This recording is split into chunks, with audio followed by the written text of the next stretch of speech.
ഇന്നേ ഞങ്ങളുടെ വീട്ടിൽ കുറേ പുതിയ അന്തേവാസികൾ വരുന്നുണ്ട്. അവരെ കാത്തിരിക്കുകയാണ് ഞങ്ങളിവിടെ. കുറേ നേരമായിട്ട് ഞങ്ങൾ വെയിറ്റ് ചെയ്യുന്നു. അവർ വന്നേ.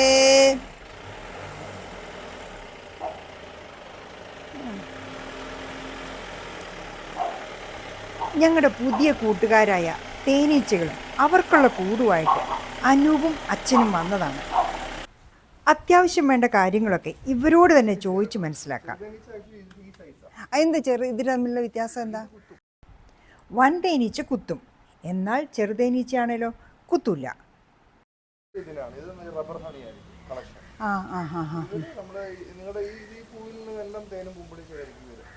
ഓക്കെ, കൊതുകിന്റെ അത്രേ കാണത്തുള്ളൂ. അതുകൊണ്ട് ഈ ചെറിയ ഫ്ലവേഴ്സിൽ അവർക്ക് ഇറങ്ങാൻ പറ്റും.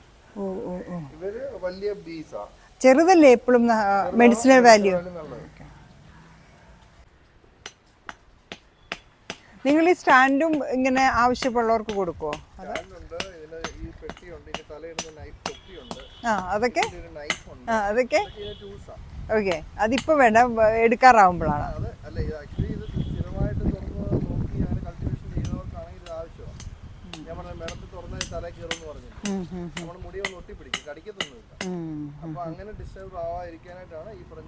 കണ്ടിട്ടുണ്ട് തൊപ്പിയൊക്കെ ഇട്ട് എല്ലാവരും ചെയ്യുന്ന നെറ്റുള്ളതൊക്കെ അല്ലേ. സ്റ്റാൻഡിൽ ഫിക്സ് ചെയ്തതിന് ശേഷം പെട്ടിയുടെ ഓപ്പണിങ്ങും തുറന്നു. അതിനുശേഷം പെട്ടി മുഴുവനായിട്ട് തുറന്നും കാണിച്ചു. ഓക്കെ, ഇതേ പോകുന്ന ഒരാള്.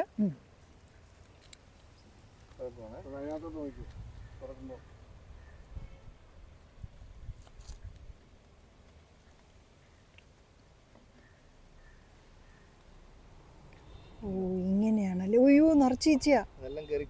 കേറിക്കോളൂ, തിരിച്ചു കേറിക്കോളൂ. റാണിയില്ലേ, എത്ര നാൾ ജീവിക്കും? ചെറുതേനീച്ചയില് അതിന് 5 വർഷമാണ് ആയുസ്. എന്നാലും 5 വർഷം പ്രായമായി അത് ചാവാറാകുമ്പോഴത്തേക്ക് ഒരു പുതിയ റാണി ഉണ്ടാക്കും. ഓക്കെ, ഇതിനകത്ത് ഇപ്പൊ എത്ര വയസ്സുള്ള റാണിയാ ഇരിക്കുന്നതെന്ന് അറിയാമോ? 1 ഇയർ ആയിട്ട്. 1 ഇയർ ആയതാ. 1 ഇയർ ഓൾഡ് കോളനിയാണ് കൊടുക്കുന്നത്. പുതിയൊരു കോളനി ഡെവലപ്പ് ചെയ്ത് 1 വർഷം കഴിഞ്ഞിട്ടേ കൊടുക്കത്തുള്ളൂ. അപ്പോൾ 1 ഇയർ ആയ വള്ളി എടുത്തായിരുന്നു. ഏതെങ്കിലും സാഹചര്യത്തിൽ ഇവിടെ സൺലൈറ്റ് കണ്ടിന്യൂസ് ആയിട്ട് അടിക്കുന്നുണ്ട്, ഓവർ ഹീറ്റ് വരുന്നുണ്ടെന്ന് കണ്ടാൽ വേറെ ഇതിനൊന്ന് കുറെ കൂടെ പ്രൊട്ടക്ട് ചെയ്യാനുള്ള സംവിധാനം ചെയ്യണം. ഇവരെ വെയിലടിച്ചാൽ ഈ പറഞ്ഞ മെരുകോ എല്ലാം ഉരുകി മെൽറ്റ് ആയിട്ട് പോകും, വെള്ളം പോലെ ആവും വെയിലടിച്ചാല്, ചൂടടിച്ചാല്. ഓക്കെ, നമ്മുടെ വാക്സ് ഉരുകുന്ന പോലെ തന്നെ ഇത് ഉരുകും. വാക്സ് ആണിത്. ഇതിനകത്തുള്ളത് ഈ മരങ്ങളുടെ പശയാണ്, അത് ഉരുകിപ്പോകും. അതാണ് നമ്മൾ ശ്രദ്ധിക്കേണ്ട ഏറ്റവും ഒന്നാമത്തെ കാര്യം. പിന്നെ വേറെ ശ്രദ്ധിക്കേണ്ടതായിട്ടുള്ള കാര്യങ്ങളൊന്നുമില്ല. പിന്നെ ഒത്തിരി ട്രാവലിംഗ് ഒന്നും ഇല്ലാതായാൽ അത് നമ്മളൊന്ന് ശ്രദ്ധിക്കണം. അതേപോലെ ഈ ഇത്രയും തിക്ക് പ്ലാന്റ്സ് നിൽക്കുന്നതുകൊണ്ട് ഈച്ചയുടെ ട്രാവലിംഗ് വരുമ്പോൾ ഇവര് ചിലന്തി വന്ന് ഇതിനകത്തെല്ലാം ചിലന്തി വല കിട്ടും. ഇത്രയും തിക്ക് അടുത്തടുത്തുള്ള പ്ലാന്റ്സ് ആയതുകൊണ്ട് ചിലന്തി വല. ഇപ്പം ഫോർ എക്സാമ്പിൾ ഈച്ച ഇവിടെ നിന്ന് ഇറങ്ങുന്നതാണെങ്കിൽ ഈ ബൊഗൈൻവില്ലയുടെ 2 കമ്പ് ചേർത്ത് ഒരു ചിലന്തി വല കിട്ടും. അത് നോർമലാണ്. ചിലന്തി കിട്ടും, ചിലന്തി വന്ന് ചിലന്തി വല കിട്ടും. അപ്പൊ ഇതിനകത്ത് ഇറങ്ങുന്നാൽ അവർ ഡ്രോപ്പ് ആവും. അയ്യോടാ, അത് നമ്മൾ കണ്ടാൽ ഇടയ്ക്ക് അടിച്ചു വാരി വിട്ടേക്കണം. ചിലന്തി വല, ചിലന്തി വല തട്ടിക്കളഞ്ഞാൽ മതി. ഈ പരിസരങ്ങളെല്ലാം ഇനി ചിലന്തി വല ഈച്ച കിട്ടും, ചിലന്തി വല കിട്ടും. ഓക്കെ, അത് നമ്മൾ കണ്ടാൽ ചുറ്റി.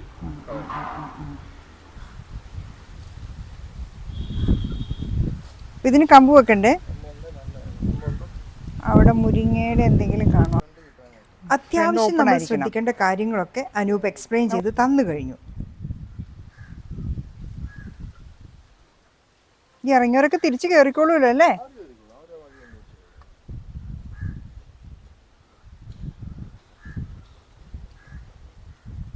അപ്പൊ നമ്മൾ എങ്ങനെ അറിയുന്നേ ഇത് മച്ചുവേർഡായി, നമുക്ക് ഇത് എടുക്കാൻ സമയമായെന്ന്? ഈസി ആയിട്ട് അറിയാൻ പറ്റുന്നത് ഇതിന്റെ വെയിറ്റ് ആണ്. ഓക്കെ, നമുക്ക് ഒരു വെയിറ്റ് ഒത്തിരി നല്ല ഹെവി വെയിറ്റ് ആയി കഴിഞ്ഞാൽ കോളനിക്കകത്ത് തേനായി നടക്കും. അത് നോക്കുമ്പോഴേ അറിയാം. അതല്ല പിന്നെ തുറന്നു നോക്കണം, ഒരു 3 months കൂടുമ്പോൾ. അയ്യോ, തുറന്നു നോക്കണം. അല്ലെങ്കിൽ ഫെബ്രുവരി മാർച്ചിലാണ് സീസൺ ടൈം, തേൻ ഉണ്ടാകുന്ന സമയം. മാർച്ച് അവസാനം തുറന്നു നോക്കിയാലും മതി. Every year February or March അല്ലേ? വൺസ് ഇൻ എ ഇയറേ ഉള്ളൂ. Once in year, March last ആണ് സീസൺ.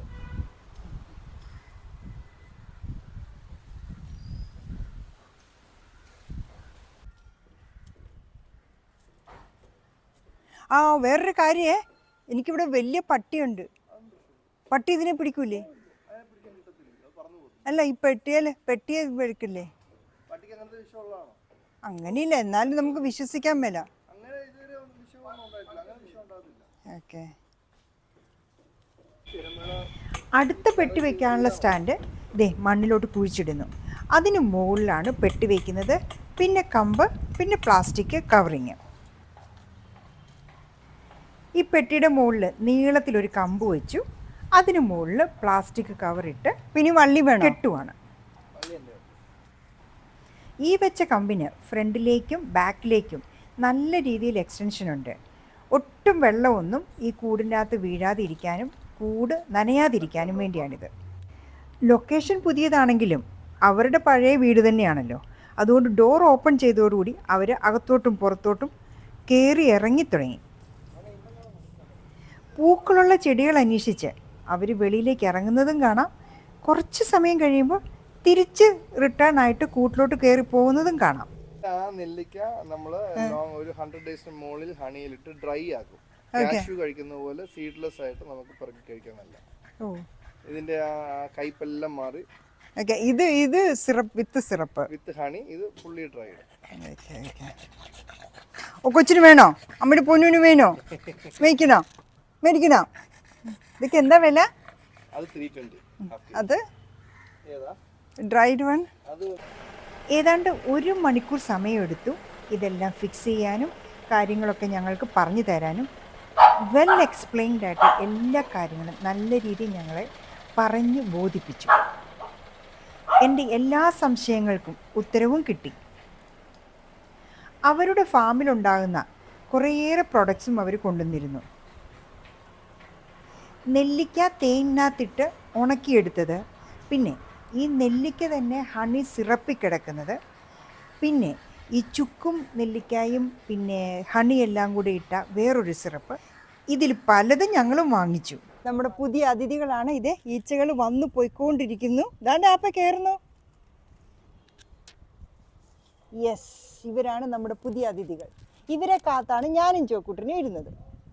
അപ്പോൾ 2 തേൻകൂടാണ് നമ്മൾ വാങ്ങിച്ചിരിക്കുന്നത്. 2-നകത്ത് ഇഷ്ടം പോലെ ഈച്ചകൾ വന്നു പോകുന്നുണ്ട്. ഈ കവറ് മാത്രം മാറ്റി കൊടുക്കണം, നനയാതെയുള്ള കവറ്. അപ്പോൾ ആ ഒരാഗ്രഹവും സഫലമായി. ഇതാണ്ട് തേനീച്ചകൾ വന്നു പോകുന്നു, നമുക്ക് കാണാം. ഒരു വലിയ ആഗ്രഹമായിരുന്നു ഇങ്ങനൊരു സാധനം വേണമെന്നുള്ളത്. പല പ്രാവശ്യം ട്രൈ ചെയ്തു, പലപ്പോഴും നടക്കാതെ വന്നൊരു കാര്യമാണിത്. ഇതുമായിട്ട് വന്നത് അപ്പനും മോനുമാണ്. അവരുടെ ഫാമിലി ബിസിനസ്സാണിത്. അനൂപിനോട് ചോദിച്ച് കാര്യങ്ങളൊക്കെ ഒരുവിധം മനസ്സിലാക്കിയിട്ടുണ്ട്. ഇനി അടുത്ത മാർച്ച് വരെ കാത്തിരിക്കണം ഇതിൻ്റെ തേൻ എടുക്കാനായിട്ട്.